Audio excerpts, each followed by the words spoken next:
Now we will be talking why should we use the numerical methods in our calculations. So there are several reasons, and I will start with one. As you can see here, this will change during the change of the slides.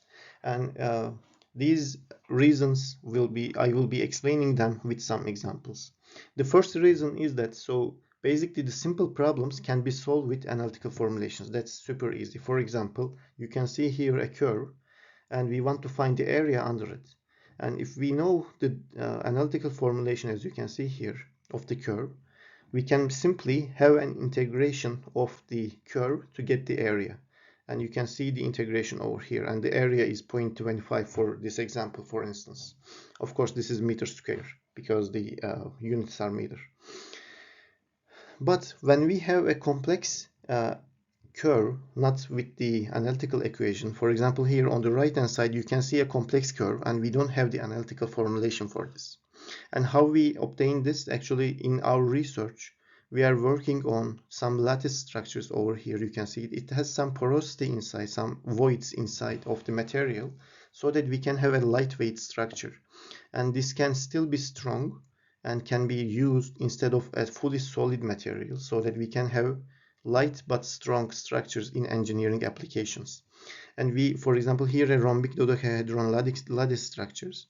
And we 3D printed this with PLA polymer. 3D printers are now allows us to be able to print this kind of lattice structures. And with the traditional methods such as CNC machining or casting, we are not able to get these results or these designs. But with the 3D printers or additive manufacturing, it's easy to get these. Now, because we have this design, we want to see its energy absorption performance when we compress it with a load. Because especially, for example, automotive industry, we need some crash boxes, which allows the energy to be absorbed easily in an impact scenario. So here we made a compression test. We put the lattice structure under two platens, and from top we applied a load to be able to have a compression or compression deformation on the lattice structure. And with the displacement of this on at the bottom over here, the load of course increases, but after some point it goes kind of a plateau, then it increases suddenly. And you can see that this load and displacement graph we can give us the energy absorption if we calculate the area under it. But because we don't have an analytical equation as the case over here on the left hand side, we need to find another method to be able to calculate the area here. And this area can be calculated basically by using some numerical methods. How? As I showed this in one of the earliest slides, we can just simply divide this data into some simple rectangular prisms and calculate the area of these rectangular prisms, and the summation of those will give us the energy absorption.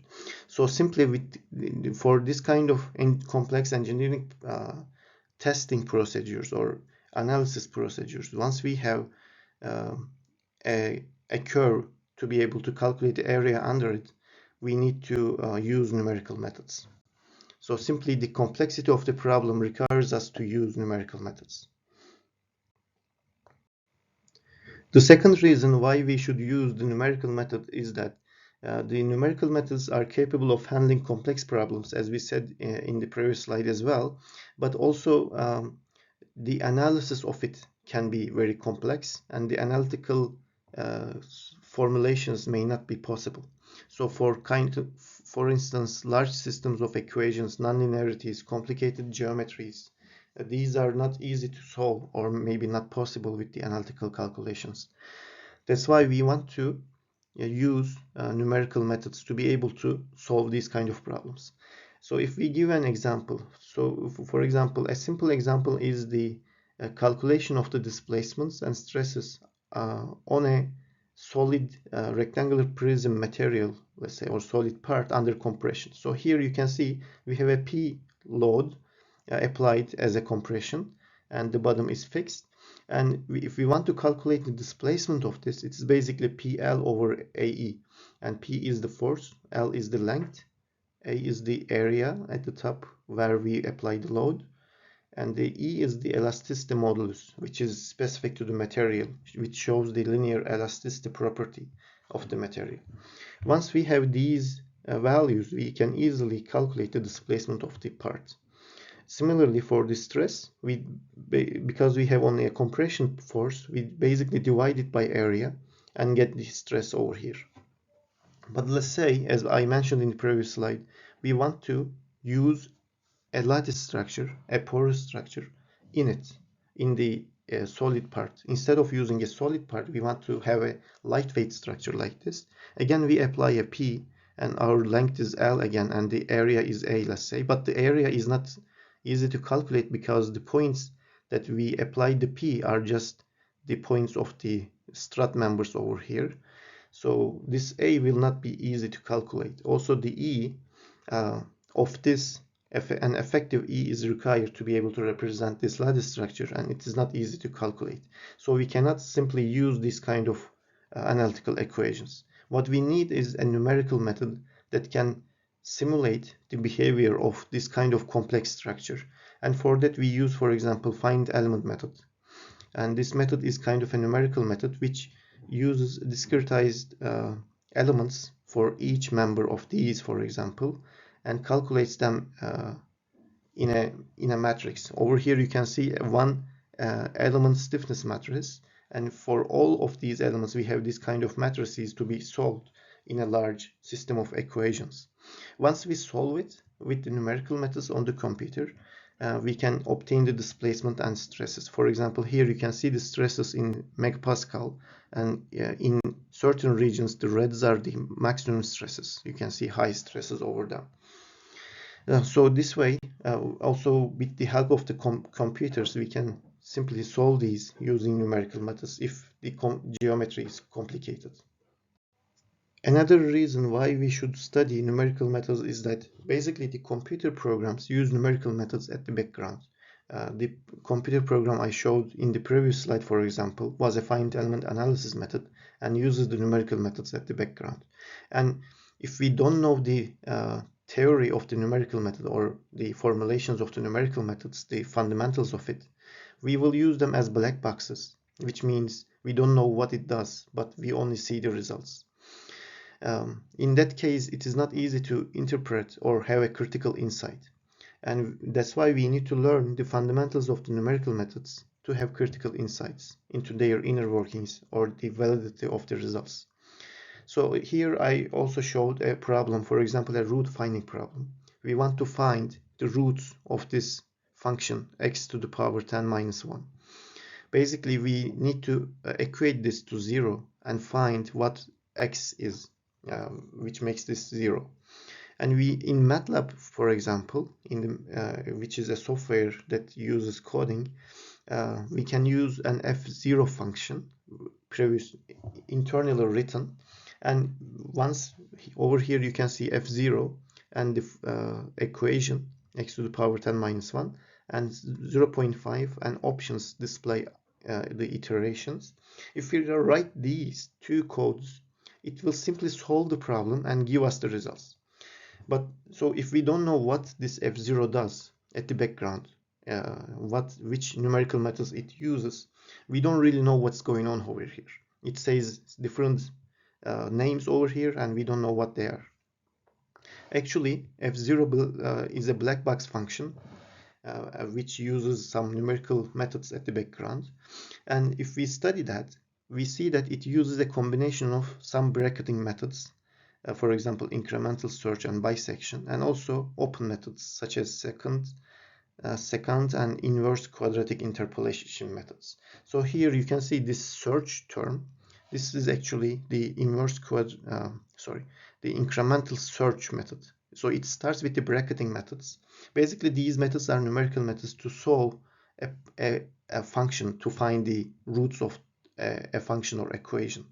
And it starts with this incremental search, and after some point, for example, after 25 iteration of searching, f0 finds a sign change. And this sign change means that it needs to go to an interpolation to continue to the finding of the root. Then to bisection method, over here. It does that too, then goes to interpolation again, and the interpolation is an open method, inverse quadratic interpolation. So it uses 3 different searching methods during the iterations to find the value which gives the 0 for this function. So in short, if we know about these functions in detail, we can easily interpret these. This was just a simple example. We can simply interpret what's going on, and the function becomes not anymore a black box for us, but we can simply know what it does. Another reason why should we study numerical methods is that many problems cannot be approached using black box problems, which means that we can have some black box software programs, but maybe we are not able to solve everything with it, or it can be too expensive to buy, and we want to develop our own methods or own codes to be able to solve the same problem without paying too much money. So if we know about the numerical methods, then we can simply design our own programs to solve problems without having to buy the expensive software. For example, in our research, again, we are modeling lattice structures, and Fusion 360, for example, the Autodesk company software, has a NetWeb Ultimate software under it. And this is a very expensive software. You can see $14,000 a year. So it has some free versions as well, but it doesn't provide any lattice structure modeling. And with the ultimate version, you can simply model the lattice structures. However, this is very expensive for us, and also we want to use this for our research and education and develop some new lattice structures, new approaches. So this is limited with its own methods or own approaches and own lattice types. So that's why we don't want to spend this much money, and also we want to further improve the capabilities. That's why we developed our own lattice code using the MATLAB software. What we do is simply we have a solid structure, we divide it by some elements, and then for each element we define a lattice structure and put this into or replace these solid elements with the lattice structures. Then simply we have the lattice model, as you can see here. Then we convert it to a 3D model, and then we can easily have the lattice model over here. Of course, this has a very complicated lattice generation code at the background that we developed actually. This is just a simple flowchart of how it works, but these can be done by knowing the numerical methods, how we can use them by coding, so that we don't need to use the expensive software, and also we can improve our own codes and develop on top of it some new methods, approaches, lattice structures, etc.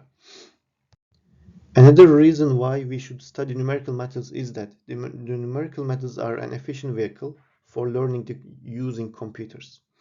And because numerical methods are expressly designed for computer implementation, they are ideal for illustrating the computer's powers and limitations and learning how to write computer problems.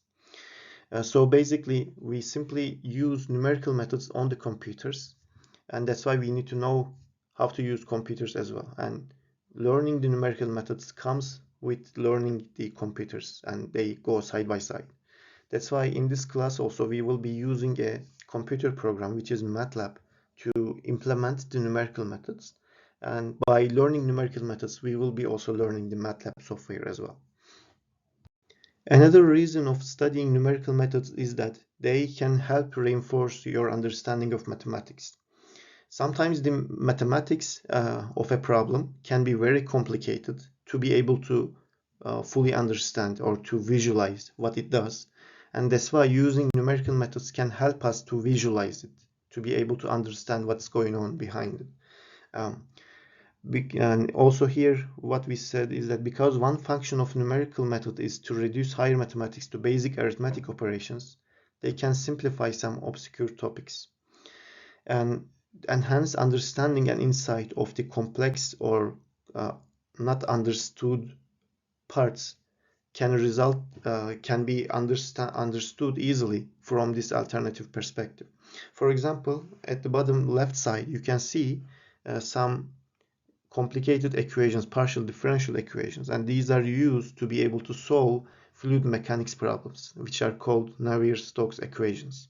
But by simply seeing these, it is not easy to visualize what's going on. And if we even try to solve this, get the results, we may not visualize or imagine what's going on and how do we obtain the results.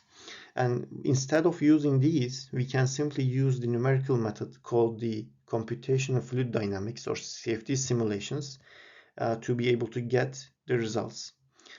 This way, for example, for an automotive or an aircraft, we can simply have some fluid behavior. We can see them easily, visualize them, so that we can understand how this mathematics is working in real world or in a visualized environment. And the numerical methods, learning them, allow us to be able to have this imagination or have this understanding. So all of the reasons we mentioned in the previous slides are the reasons of why we need to learn numerical methods. And the numerical methods we need to learn in this course are divided into, in general, to six parts, we can say. And those are the roots of equations, first of all, as you can see here. The linear algebraic equations, solving them with numerical methods. Optimization, finding the optimum point of a function. Curve fitting, fitting a curve onto a data with interpolation or regression. Integration, simply finding the area under a curve if we don't have the analytical formulation or the formulation is complicated to be able to integrate. We can simply use numerical methods. Differentiation, for these two topics, ordinary differential equations and partial differential equations. We can simply use numerical methods to be able to solve these complicated problems. And with these explanations, we actually finished the first introduction part, which is about the definition of numerical methods and also the reason of why we should study numerical methods. You can read these parts in your book, page 210, to have further information about these topics. Now, this is the end of our first class. Thank you.